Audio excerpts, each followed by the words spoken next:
So we're back again. No, I think what you said earlier was awesome and it was spot on because a lot of people, yeah, like me, I get frustrated with it and I'm just kind of like, God, do I want to keep doing this? And then I'll be like, you know what, I should just stop because it gets, you almost get like pressure built up where you're just kind of like, you feel obligated to do it. And then you're reaching out and no one's available and you're just kind of like, oh, I'm going to miss this week. I'm not going to have any, I'm not going to have any material for this week. And then you kind of start stressing out about it and you're like, why am I stressing myself out? This is something that's supposed to be fun, right? And then when it's all said and done, you're just kind of like today, I was like, I'm probably not going to have anything this week. I was like, oh, maybe I can do like a solo podcast and just talk about, something that's on my mind or whatever. And then you hit me up out of the blue. I was like, oh, dude, I'm so stoked that you hit me up. I was nice. Like, I've been wanting to make this happen, and like now it's all gonna happen, and it's all gonna work out. And it's just funny like that. Where that it's those little things that kind of tell me like, dude, keep it going. Yeah. Like, don't give up. Just keep it going, because even if you miss a week or two or whatever it is, something will come along. You'll have a good podcast. It'll be fun. At the very least, you're doing it just because you want to do it. You know what I mean? And like I said earlier, like I was telling you earlier, that the whole reason for me to do this to begin with was just like kind of a New Year's resolution to get people over and hang out with them, just have a conversation with them, and just kind of like get to know people better that are in my life. You know what I mean? The people that I'm interested in getting to know better. So it works out and it's awesome. And I'm like, a lot of times I just get so enveloped with like, oh, how many views did this get? Right. Oh, what's the algorithm? What should I do? How should I fix it? And it's like, a lot of times you just got to like sit back and just like, it doesn't matter. Do you know Gary Vee? Yeah. Yeah. I was just watching him and he was talking about how we can't chase the views, can't chase the likes, because then you're going to get discouraged if if those are the goals and you're not receiving that affirmation, then you will get discouraged. But do this because you love it, man. And because you have a higher goal of like getting people together, to get to know people, to have good conversation. Right.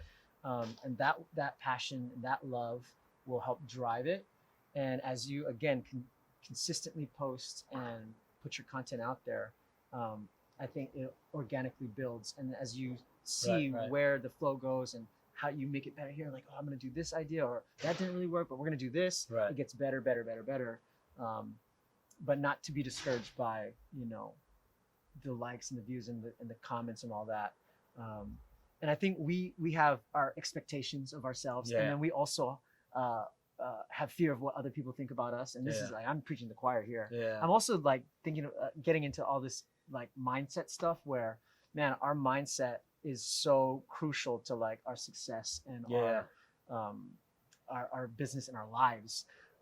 But just having that positive mindset of not chasing those views, not chasing those likes, but doing it because you really love it. It's a trip, man. Because it gets intoxicating. You know what I mean? It gets intoxicating when you sit there and you put something out, or like you'll have a good conversation. Like, this is a great conversation, and then you're like so stoked to get it out, and you get it out, and then like it doesn't get received the way you thought it would, and you're just kind of like, damn, man, that was a really good conversation. I was like, kind of sucks that it went. Totally. It's almost like somebody filming a really good movie, and then it getting shelved, and you're like, dude, that would have been so good, and it's like, well, it just wasn't the time for it now, and we don't really feel like putting it out, so we're not gonna put it out. It's like that feeling where you're just kind of like, man, that really sucks that kind of got dropped. The cool part about this is that it's out there, so if people want to revisit it, if you want to, you know what I mean, like and I think that's a lot of stuff that goes viral. It's like, man, that video was out for years, no one said anything, and all of a sudden it just caught fire, and then people started reposting it and stuff like that. It went viral, and now all of a sudden, like, so now all the stuff I'm doing now, people have seen how I've kind of grown or evolved in my journey. So now everything's a little cleaner, a little nicer, a little more detailed and everything, and it's better content. And finally it caught, you know what I mean? It's stuff like that, but it's so easy to get totally just intoxicated with that. Totally. And just, like, I mean, even when I was doing my YouTube channel, it was the same for me. It was like, man, I worked so hard. I did like 12 hours of editing on this video, and like, didn't get many views. But I think consistency is a huge key to being successful on YouTube. Yeah, I think in anything really, you know what I mean? When you think about it, because I was talking to my dad about this and we were talking about kind of people that we see as brilliant. You know, the Jimi Hendrix, the Michael Jacksons, the Michael Jordans, the Tiger Woods, all these guys where you're just like, man, they're so good at what they do, and it's easy to think that they're just naturally good at what they're doing. Like that natural, that innate ability, there is something there, but it's more. I was telling my dad, I was like, I feel like it's more of an obsession that they have. You know, it's just something that they have in them where it's almost an obsessive compulsive feel where they feel like they need to keep working, keep working, keep working, keep working. And these guys are all like extremely hard workers or at their craft. You know what I mean? They may not be, you know, they may not be the hardest working people just in general, but when it came to like Jimi Hendrix and a guitar, like he was so in love with it, so infatuated with it, he just kept playing, and doing what he enjoyed out of it. As Bugs. And Michael Jackson, growing up, his dad would instill that, you know, just literally beat it into him. But the reason he excelled over his brothers and sisters is because he had that like driving force almost where he needed to keep it going. If he didn't keep it going, he would lose his mind. And then you see like towards the end of his years where it was like that fame, all that attention kind of dwindled, and then you don't really know what to do it. You kind of like outlive that fame, that infamy, you know what I mean? Or guys like Jimi Hendrix or Jim Morrison and those guys, they like died in their prime almost. So you interesting. You fantasize about what could have been, you know, but you never know. If they would have outlived it, they might have just been like, wow, he went crazy. Like, you see what happened? Like, he used to be so, you know. But it's almost that brilliance that it like that teeters on insanity, you know. And you almost have to have it to be great, you know. And you almost have to have that obsession to keep going, even when something isn't right, when something doesn't feel right, when you kind of, where most people would be like, I'm done with it. I'm quitting. I don't want to deal with this pressure. They just keep going because they're obsessed with it, you know. And it takes a little bit of that insanity to become brilliant, you know. It's wild. I was talking to somebody the other day, and we were talking about autism and the autism spectrum and Asperger's, and how it's like a highly functioning, they call it high functioning autism now, and how they said they're starting to believe that people like Albert Einstein were autistic. Was on the spectrum. He was on the spectrum, you know, because socially he was very social awkward, but when it came to mathematics, when it came to science, he was brilliant because he was just able to just kind of like, let's go back here. It's bugs, guys. Yeah, it was able. You were able to. He was able to just kind of like shut the rest of the world off. Because the rest of the world didn't matter to him. You know, and it was just, he was able to focus on what he had, and he locked himself in a room for days and days on end, where people would look at that behavior and be like, man, that dude's crazy. You know, but it's just that passion that he has that allows him to focus like that. You know, and that fine line of brilliance and insanity, you know, it's like they straddle it, you know what I mean? And it's wild to think that. And so a lot of it, I think it's like, just keeping consistent, even when you kind of, you're over it, you don't really know what am I doing this for? What is, you know, or you lose sight of what you're doing it for. You know? So that's great advice, is just tell people, just be consistent, just keep going, keep at it, you know? And it's weird for me to say, because it's like, this is all in its infancy, so who knows what's going to come of it. You know, it could take off, or it could just flop, and you know, I keep doing it for 5 views, but as long as I keep doing it, you know what I mean, and as long as I keep doing it because I like to do it, and I enjoy it, that's what really matters. That's what's really important. So that's rad, man. That's really rad. Is that do you take that same approach when you do your stuff, like, or is it more business motivated, but then you have like your pet projects that you have that passion for? It's a good question. I think I'm like literally having all these like mindset paradigm shifts within the past month. Oh wow. And so ask me in 6 months. Right. But I think like, it's all about the money, man. It's the business. I need to survive. This is LA. No, I mean obviously we got to make money too. And so, you know, you got to do what you got to do to pay the rent. But if you are passionate about, you know, making YouTube videos or playing basketball or playing the guitar or whatever, man, just do it. Just be consistent. Just do it. Just do it. Just do it. That's what But here's an interesting question. Based on you growing up in Hawaii, you think that your upbringing in Hawaii gives you that feel of do it because you love it, as opposed to do it for money, do it for monetary reasons, do it for fame, because I feel like that's one thing in Hawaii. My buddy of mine says, like, I was like, dude, how do people live in Hawaii?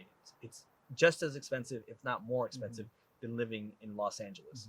And Los Angeles and New York are two of the hardest cities to live in, they say. If you can make it here, you can make it anywhere. That's New York's motto. And LA is it's hard to, people look at it like the cost of living is ridiculous. People move out all the time, and go to, Arizona or go to Nevada or go, they move more inland just because they can't afford to live out here. And then you sit there and you're like, man, how do people live in Hawaii? And he told me, well, the reason it's easy to live in Hawaii, or people make it in Hawaii, is because they don't need to drive a nice car. If you got a Toyota, if you got a 95 Toyota pickup, that can get you through the mud and get you through wherever you got to go. That's all that matters. As long as that thing's running, it's good. It doesn't matter if it's pretty. It doesn't matter if it's, glossed up and nice, your house, you don't need a mansion, you just need. Although a shack in Hawaii costs $1 million. Right. Exactly. And it's like in Hawaii, your home is the beauty of the island. You know what I mean? You're not worried about how nice. You're not decorating inside of your house to stay inside. No, you're never inside.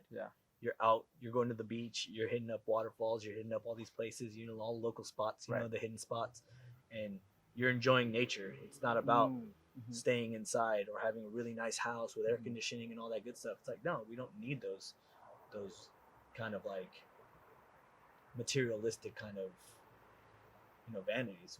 No, over there we just live.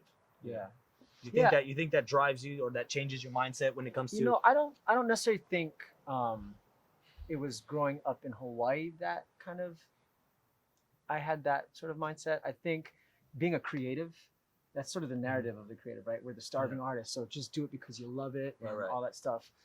So I think that was more formative for me, being in the creative performing world.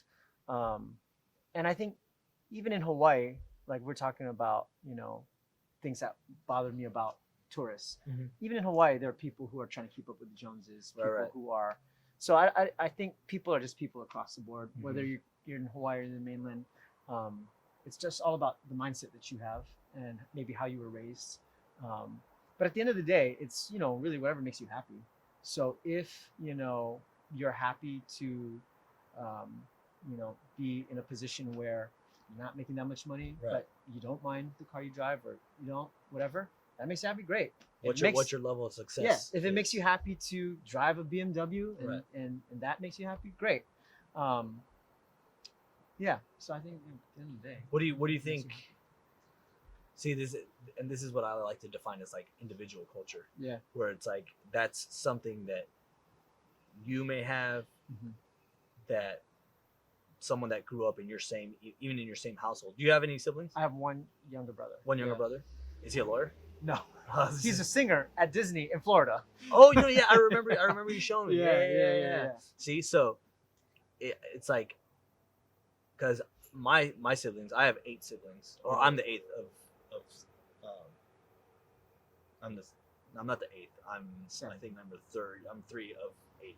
Oh, but okay. Yeah, but we all have like different mindsets. Like it's all just different. So it's like my experiences that I had in my life kind of give me my individual culture. To where I live and I have my ideologies and I have my preferences in life, and it's based off of what I've experienced, and they all have these different experiences. So do you think that there was something like a turning point or something that key happened to you to where it triggered that creative aspect of your life? Yeah, and I think definitely it's fluid. It changes as we grow. And I think, interestingly enough, I think in our younger years, well, my brother's 9 years younger than me, so it's a lot younger. But in our younger years, I think I was more of like head in the clouds. Like I want to pursue performing and just no matter what it takes and whatever. And my brother was more practical, where he was like, man, I just want to like make a good living and do all that stuff. I don't. He's a great singer as well and a great performer, but he was more sort of practical. And now he's working for Disney, and I'm not. And it's sort of shifting again, where he's sort of more like, dude, I'm gonna pursue this thing, and I'm like, yeah, well, I love it too, but I kind of want to like be more business minded and like have this, you know, like be more in control of of it all. So I think it's fluid. I think it's fluid. I think as we experience different things in our lives, as we're exposed to different people with different ideologies, it can change. But that's okay, as long as you kind of know deep down inside what you want and what brings you fulfillment, what makes you happy. Know thyself. Right. And as long as you can do that, then you're good to go. Yeah, that's badass, man. That's an awesome way of looking at life. And that's an awesome way of thinking.